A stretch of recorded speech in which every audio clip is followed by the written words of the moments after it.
Сәлеметсіздер ме балалар? Бүгін 126-шы сабақты өтетін боламыз. Каналымызға міндетті түрде подписаться батырмасын басып, жазылып алыңыздар. Сіздер үшін пайдалы сабақтар шығып отырады. Бүгінгі тақырып мәңгілік елдің болашағы. Шылаулар мен шылау тұлғалас қосымшалардың жазылуы.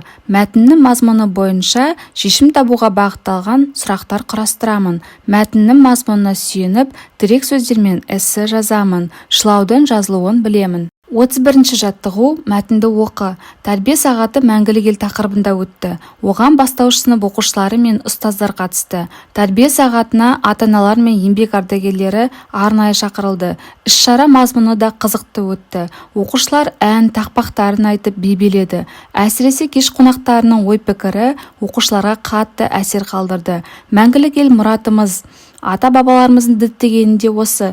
Тіліміз, дініміз, тарихымыз, отанымыз, өз болмысымыз, салт-дәстүріміз, қонақжайлық, кеңпейілдік, адалдық, ішкі тазалығымыз мәңгілік елдің басты белгісі, сипаты, деді Талғат ата. Мәңгілік ел атану үшін, соған лайық болу үшін бірлік керек. Күшіміз, әлеуетіміз бірлікте, деді ауыл ағасы Сәбит. Сол уақытта ақылды сөзді 60 рет қайталап айтқанның еш артықтығы жоқ деп қолдап, өз ойын ашық айтқан Бейбіт атаның сөзі де орынды болды.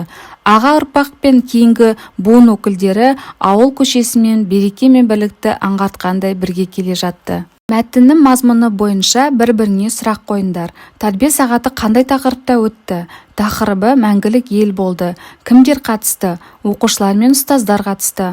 Тәрбие сағатында кімге сөз кезегі берілді? Талғат атаға сөз кезегі берілді. Мәңгілік ел болу үшін қандай қасиеттер керек? Күшіміз бірлікте болып, тату-тәтті ел болу қажет. Неге, неліктен сұрақтарын пайдаланып, мәтіннің мазмұны бойынша пікір білдіруге бағытталған сұрақтар дайындаңдар. Оған жауап беріңдер.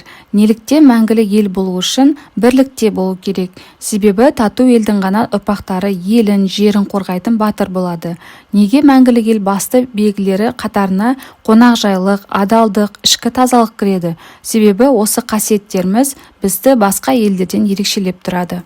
Мәтінде кездескен жаңа сөздердің мағынасын біліп ал. Еңбек ардагері, елге, отанға ұзақ жылдар бойы еңбегімен қызмет еткен адам.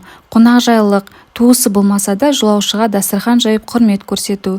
Діттегені, алға қойған мақсаты, болмысы, жаратылысы, табиғаты, әлеует, күш-қуаты деген мағына береді. Мәтіндегі соңғы сөйлемді көшіріп жазып, септік жалғаулы сөз бен шылаудың жазылуына назар аудар. Аға ұрпақ пен кейінгі буын өкілдері ауыл көшесімен береке мен бірлікті аңғартқандай бірге келе жатты деген сөйлем соңғы сөйлем болып еді. Шылау мен пен. Шылау бөлек жазылады. Септік жалғаулы сөз бірге жазылады. 32-ші жаттығу оқыған мәтін бойынша тірек сөздерді пайдаланып, мәңгілік ел болашағы тақырыбына эссе жаз. Тірек сөздер: мәңгілік ел, ата-баба арманы, болу, мұратымыз, аға ұрпақ өкілдері, күш, бірлікте, тіл, салт-дәстүр, кейінгі буын, сақтау, болашақта. Мәңгілік ел болашағы. Ата-бабамыздың ежелден бергі арманы мәңгілік ел болу еді. Бүгінгі күні сол еркіндікке, салт-дәстүрімізді, тілімізді сақтаумен бірге қол жеткіздік. Оның барлығы бізге деген аға ұрпақ өкілдерінің маңдай терінің арқасы. Күшіміз бірлікте болып, мұратымыз айқын, болашағымыз жарқын елде өмір сүріп жатырмыз.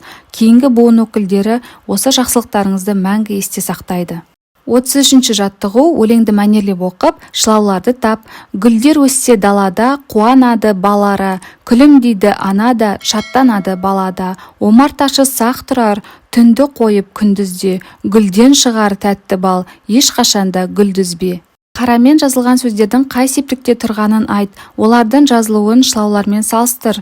Түрліше жазылуының себебін түсіндір. Шылау да, де бөлек жазылады. Қарамен жазылған сөздер далада, ешқашанда, далада неде жатыс септігі, ешқашанда қалай деген сұраққа жауап береді. Қосымша сөзбен бірге жазылады. Шылау бөлек жазылады. Мысалы, бүгін бар ма? Болымсыз етістік болып тұр мына жерде. Қаламың бар ма? Сұраулы сөйлем. Бұл жерде ма деген шылау. 34-ші жаттығу өлең жолдарын оқып, жатқа жаз. Қыспа мейлі жазба, жерді орынсыз қазба.